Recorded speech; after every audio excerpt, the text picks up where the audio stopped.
après benn réunion bu duré plus de 8 heures de temps yu membre comité exécutif fédération bi doon def benn décision moo jugee ci 8 heures de temps yi mooy dàq nañ Pape Thiaw. alors que pendant ce temps gars yi depuis bi ñu leen falee ba tey ci xiiroo ngaayoo lañ dëkk mais ñi ngi soog a def conférence de presse pour présenter un défaillant c'est-à-dire benn problème bu am ci fédération bi muy le sélectionneur. et encore une fois problème fédération bi c'est une mascarade te nekkul luy avancer le football bi. problème yi bëri woon na ci sportif ci administratif ci lépp mais benn décision lañ jël mooy sanctionner sur le cadre sportif. déjà li woon ne dañuy ànd nii rek le gérant du marketing là Bamba Ba nee na il a pas le soutien de certains membres du COMEX critique yu bëri woon na ñu dem si ba encore Abdoulaye Seydou Sow am ñu déposer des lettres pour ñu lever ko comme secrétaire général bu fédération bi ñu demaat ba après conférence de presse bi on entend que Bakary Cissé mi déposé woon une lettre pour ñu lever ko retiré na ko maanaam ñun au lieu ñu liggéey ci domaine yëpp la ci Sénégal calcul la ñuy nekkee ak yor xelu politicien. sachant que sur les points yi ñu waroon étudier ci COMEX bi mooy le bilan ci mondial bi les défaillances mooy problème yi fa am ak le cas de Pape Thiaw mais biñ fi génnee kaaw Pape Thiaw kese lañ teg sur la table. ce dimanche ñu invité Abdoulaye Seydou Sow à la RTS moom aussi il essaye de justifier mais à ce qui paraît le problème c'est le cadre sportif mais pas la fédération. Abdoulaye Seydou Sow dañ ko invité woon à la RTS comme il était tellement pointé du doigt il devait parler lu mu njëkk wax mooy que le contrat de Pape Thiaw c'était entre la fédération ak ministère bi fi nekkoon ministre Khady Gueye et que dañu waroon aligner le salaire de Pape Thiaw ak salaire bi fi Aliou Cissé jóge woon c'était ça le deal.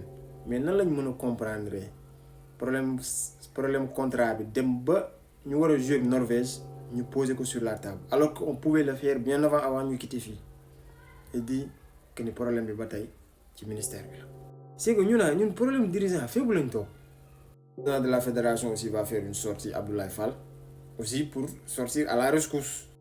ñun football yàlla moo ñu si tàccu rek mais bokkuñu ak moom dara.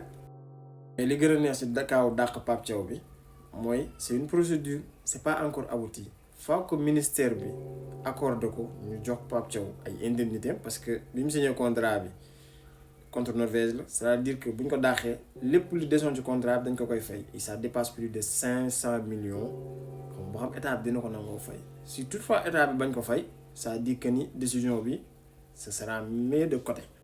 parce que la dernière fois prolongation Aliou Cissé on avait dit que c'est l'état mais actuellement ñoom ñoo décidé dàq Pape Thiaw donc l'état va donner son mot encore. Man, de ma part, ce que je vais retenir, moi, Pape Thiaw a été l'agneau du sacrifice. Il y avait beaucoup de problèmes, même si que Pape a fait des erreurs tactiques, techniques ci mondial bi. Sur 4 matchs, on a eu 3 défaites. Lolo, mënu ci génné param, mais la fédération ne peut pas se dédouaner ci cadre sportif bi pour se donner raison. En tout cas, pression sénégalais mi ngi sen kaw parce que y a une marche pacifique bu wara am rond-point Jet d'eau pour ñu tijji benn enquête audit de tout ce qui se passe avec la fédération boo xam ne benn mandat la am bëgg xar réew mi. Et bientôt benn enquête parlementaire va s'ouvrir au niveau de l'Assemblée nationale. Espérons que ça y aura quelque chose de concret pour ñu xam le réel problème. Mais aussi suñu texte yi ñuy falee les membres de fédération là et de président faudra ñu rectifier ko parce que ça ne sert pas boo amee mbooloo ñu fal la alors que tu n'as pas le niveau. C'est difficile. Si le football mérite ci coffre bi ñu dugal, faudra ñu changer les textes. Ensuite sur l'émission à la RTS dégg naa ñu wax que tiktokers, influenceurs ñooy jéem a jaale yenn wax yi. Personne n'est derrière nous. Même si on suit le football, on suit aussi les textes. Ce qui se passe, même si on est ignorant ci yenn situation yi, tôt ou tard ça va se connaître. Donc les gens vous suivent de près.